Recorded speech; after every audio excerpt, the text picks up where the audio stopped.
In the 14th century, when much of Europe was struggling through poverty and division, a powerful empire was rising in West Africa. It was called Mali. And at the center of it stood a man whose wealth would become legendary. His name was Mansa Musa. My lord, the treasury is full again. Gold flows like water. Gold is not my pride, Abdul. Service to God is. He ruled over vast lands rich in gold, salt, and trade routes that connected Africa to the Mediterranean world.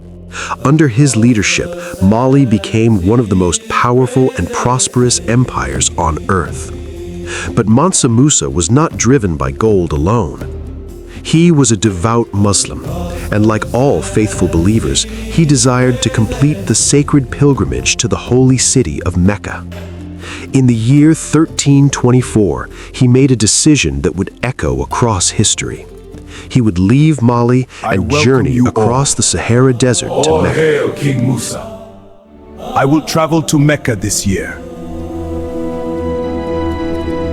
My lord, that journey is dangerous. Desert, bandits, and long distances. Then we shall go prepared. It was not just a spiritual journey.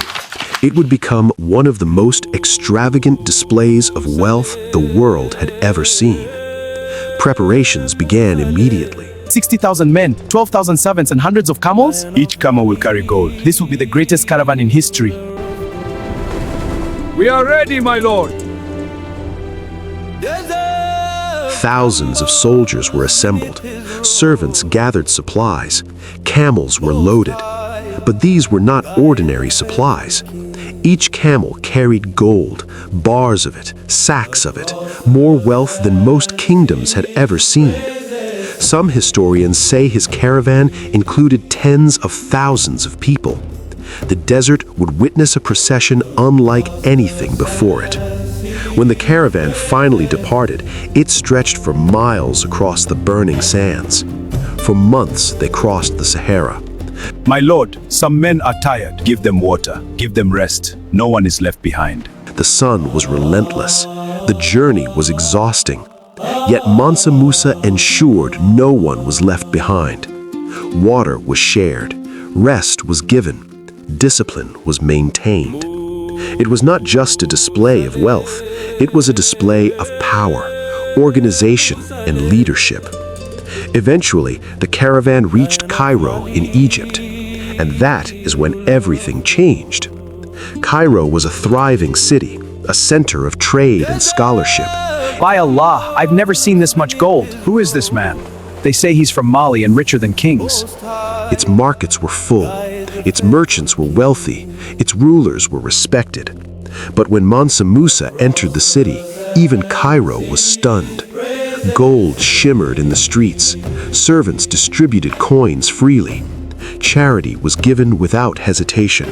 To the poor, to the merchants, to the officials, to the ruler himself. Your generosity is boundless. I accept with gratitude. May it bring prosperity to our lands. Indeed. The people of Cairo had never seen such generosity, never seen such wealth.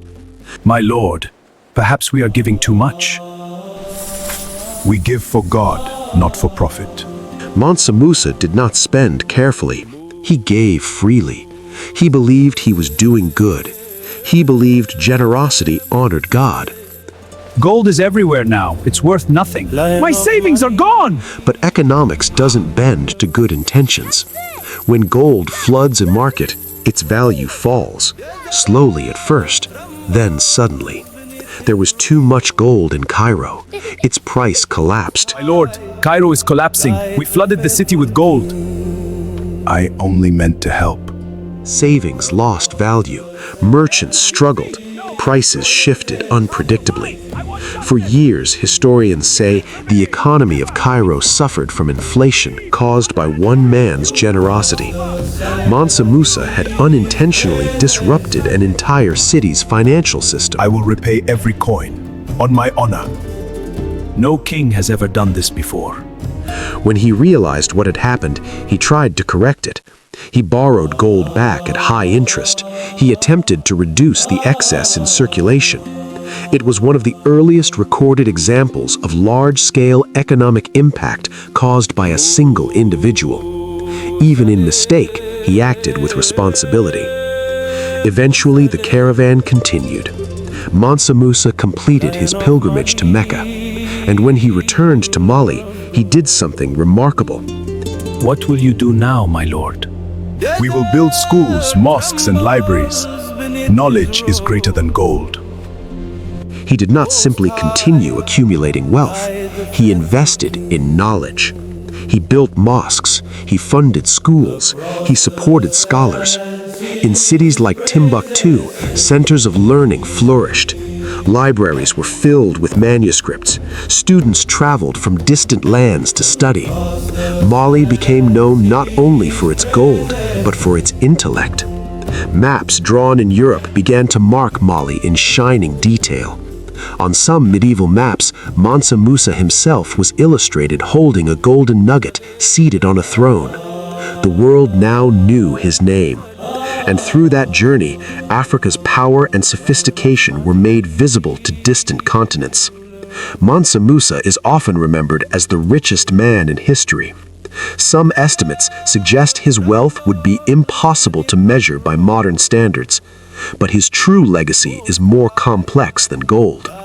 He demonstrated the power of faith, the responsibility that comes with influence, and the lasting impact of investing in education. Gold fades, empires rise and fall, but knowledge endures.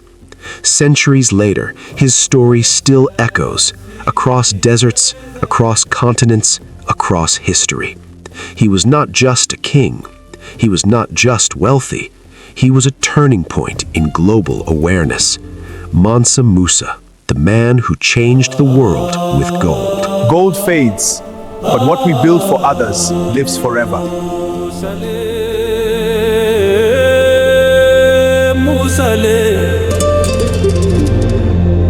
Lion of Mali,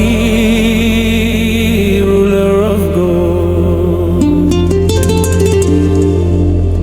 Desert trembles beneath his robe. Most High, guide the faithful King across the sand sea.